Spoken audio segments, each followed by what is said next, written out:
Cheyenne Charles and Joshua Yase, who attended the barbecue on Danzig Street, and Dimitri Barnaby, another Scarborough murder victim, had one thing in common. Police say they were caught in the crossfire of the Galloway Boys gang, fighting to protect their turf, and in the case of Barnaby, the victim of mistaken identity. I don't think he expected to be shot. 24-year-old Barnaby was killed late last December in a parking lot behind this apartment. Investigators say the shooting was the result of a gang conflict between the Galloway Boys and males associated to the Orton Park area. As they refer to it on the street, as a beef between two groups that's caused all this retaliation. Barnaby was not associated with a gang. Police say that beef resulted in at least 6 other shootings in the past year, including one last month at the Lawrence LRT station. The rival gang conflict further complicated by a struggle within the Galloway Boys for leadership. The victim of the LRT shooting has been identified as an up-and-coming leader of the Galloway Boys. I said to my son, so there's a community barbecue going on over on Danzig. And he goes, I'm not going over there. I said, well, why not? He said, Danzig and Galloway Boys? The reign of terror continued in July with the mass shooting on Danzig. I got a few broadcasts on my BlackBerry and a few Twitter updates saying that it was going to happen. Police say members of the Galloway Boys used social media to spread the word about the barbecue. When they realized people from Malvern, a longtime rival gang, were in attendance, they asked them to leave, which they did. When the same group from Malvern returned, the shootout occurred. Police say 5 firearms and 25 shell casings were recovered from here on Danzig Street. For people who live in this community, these bullet holes are a constant reminder of that horrific night. Investigators say they are still trying to identify those responsible, believed to be both from Galloway and Malvern. These were a small group of young punks, approximately 5 to 6 people that were involved in the shooting, and we need people to stand up, testify against these people, and that will result in a successful prosecution.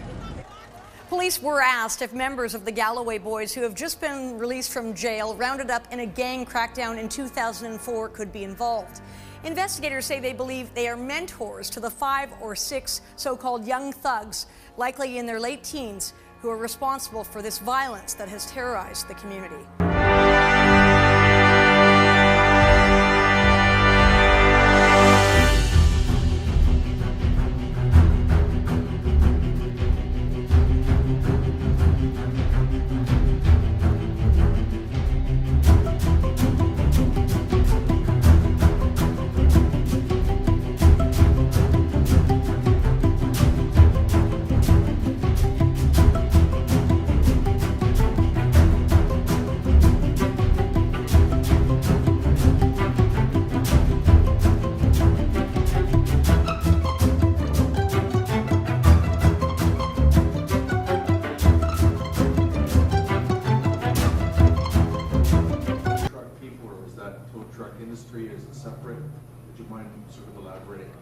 Well, my understanding of it right now is that we have tow truck drivers throughout the GTA, and all our agencies are working collectively towards it, that are involved in fighting over territory, and we believe that's the primary reason. Territory or towing drug sales? Towing territory, the territory that they're operating in.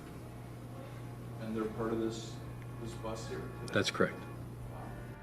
Well, within this investigation, encapsulated within it, within the conspiracies that are laid, within the firearms that were seized, there were certain incidents, certain occurrences where tow truck drivers were armed with firearms and involved in certain occurrences that are historically part of this investigation and currently. So, like I said, this is a little different. Traditionally, the previous major project sections have been in one specific neighborhood. So you'll notice I'd say the disparity or the different regions that all the warrants were executed in. So this was more of a wide-ranging conspiracy between different levels. You may have from street gang members to mid-level gang members, tow truck drivers allegedly involved.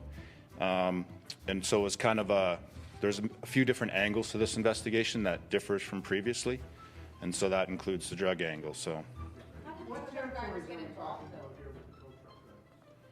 what territory? I would say predominant. Well, it's literally GTA-wide, but a focus of many of our occurrences are Central East Toronto, the Central East section of Toronto, which has been previously reported on by you all.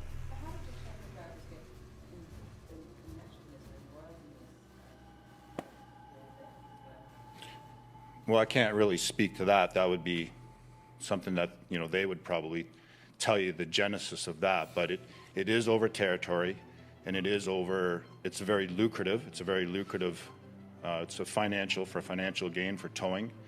And stemming from that, whatever activities stem from that, such as it is.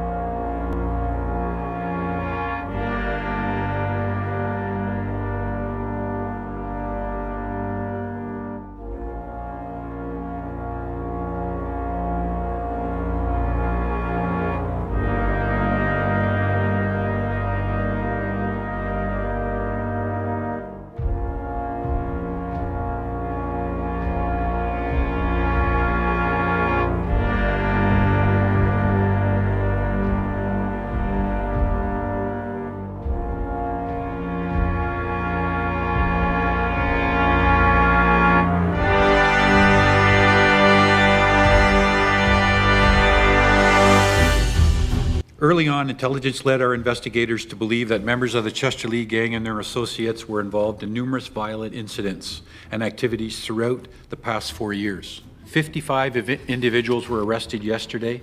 A total of 73 individuals now face charges. Seized as a result of this investigation were 23 firearms, of which you see before you, with an estimated street value of over $84,000.